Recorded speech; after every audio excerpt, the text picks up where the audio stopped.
அனைவருக்கும் வணக்கம். வகுப்பு 10 பாடம் கணக்கு. இப்போ நம்ம பார்க்க போகிறது வரக்கூடிய பப்ளிக்கில் நாம் எதிர்பார்க்கக்கூடிய தேற்றம், மிக முக்கியமான தேற்றம், 2 தேற்றம். அந்த தேற்றத்தில் என்ன கான்செப்ட் சொல்லியிருக்காங்களோ அது எப்படி நிரூபிக்கணுமோ அதை பற்றி இப்போ என்ன செய்வோம் பார்ப்போம். தேற்றம் என்ன கொடுத்துருக்காங்க அப்படின்றத பாருங்கள். ஃபர்ஸ்ட் ஒன், அடிப்படை விகித சமத்தேற்றம் அல்லது தேல்ஸ் தேற்றம். இதுதான் கேட்கப்பட்ட தேற்றம். இங்கிலீஷில் பேசிக் ப்ரொபோர்ஷனலி தியரம், பிபிடி அப்படின்னு சொல்கிறோம், அல்லது தேல்ஸ் தியரம் அப்படின்னு என்ன செய்கிறாங்க, சுருக்கமாக என்ன செய்கிறாங்க சொல்லி வராங்க. கூற்று என்ன கொடுத்துருக்காங்களோ அந்த கூற்றை பொறுத்து நாம் என்ன செய்வோம், செம்ம நிரூபிக்கிறதுக்கு முயற்சி எடுப்போம். கூற்று என்ன கொடுக்குறாங்கன்னு பாருங்கள். ஒரு நேர்கோடு பாருங்கள், ஒரு நேர்கோடு, இதுதான் அந்த நேர்கோடு, சரிங்களா?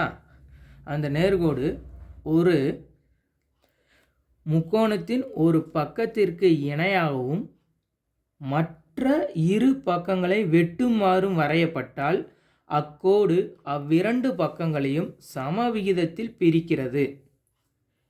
கொடுக்கப்பட்ட கான்செப்டை பேஸ் பண்ணி படம் வரையப்பட்டிருக்கு.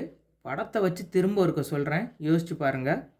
ஒரு நேர்கோடு முக்கோணத்தின் ஒரு பக்கத்திற்கு இணையாகவும் மற்ற இரு பக்கங்களை வெட்டுமாறும் வரையப்பட்டால் அக்கோடு அவ்விரண்டு பக்கங்களையும் சம விகிதத்தில் பிரிக்கிறது அப்படின்னு என்ன செய்யணும், ப்ரூவ் பண்ணணும்.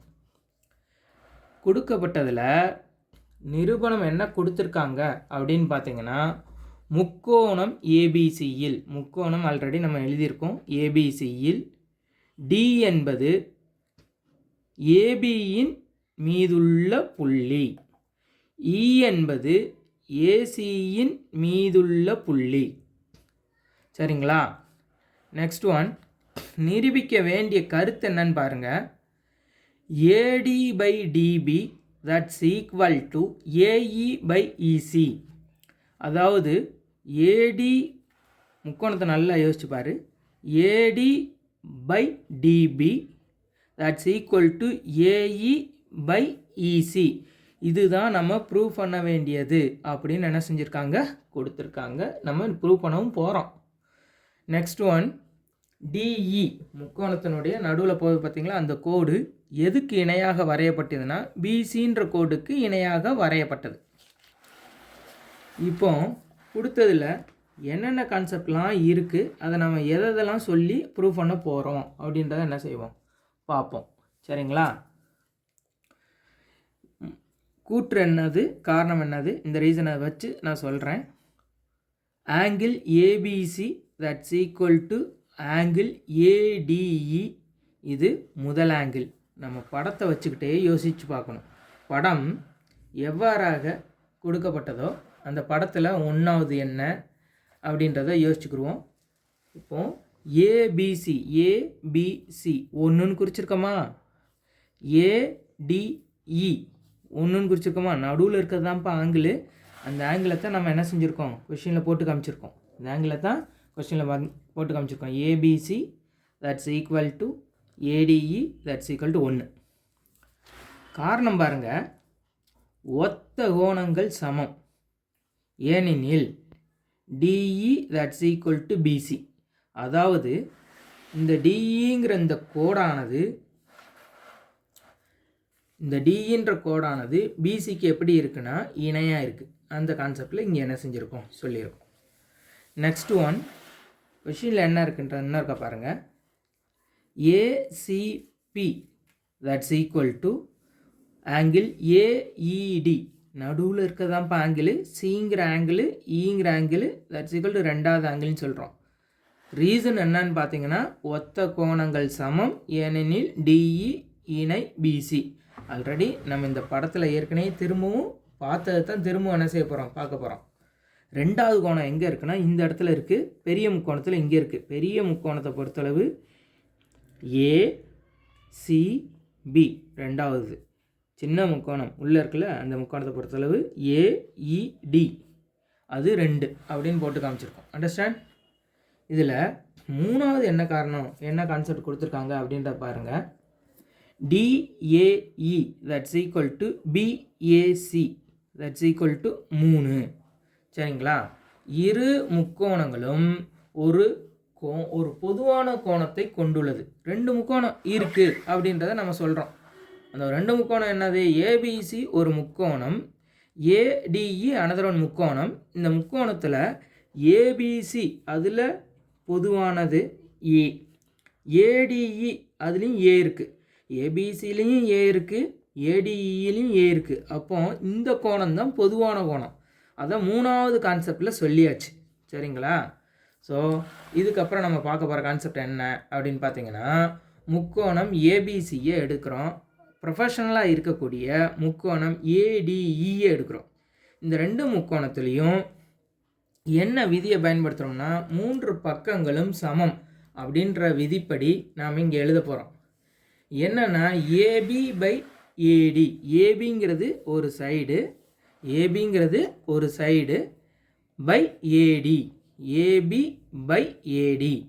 அதுக்கு ஈக்குவலாக என்ன எழுத போகிறோம் அப்படின்னா, அதுக்கு ஈக்குவலாக ஏசி பை ஏஇ, அதுதான் இங்கே எழுதப்பட்டிருக்கு. A B by A D that's equal to A C by A E. Understand? Next one, இந்த ஏபியை இங்கே இருக்குது பார்த்தீங்களா, இந்த ஏபியை நம்ம எப்படி எழுத போகிறோம் அப்படின்னா, படத்தை வச்சே யோசிச்சிங்கன்னா ஈஸியாக புரிஞ்சு போயிடும். படத்தை வச்சே யோசிச்சிங்கன்னா ஈஸியாக புரிஞ்சு. இந்த ஏபியை ஏடி ப்ளஸ் டிபி அப்படின்னு எழுத போகிறோம். அப்படி எழுதியிருக்கோமா?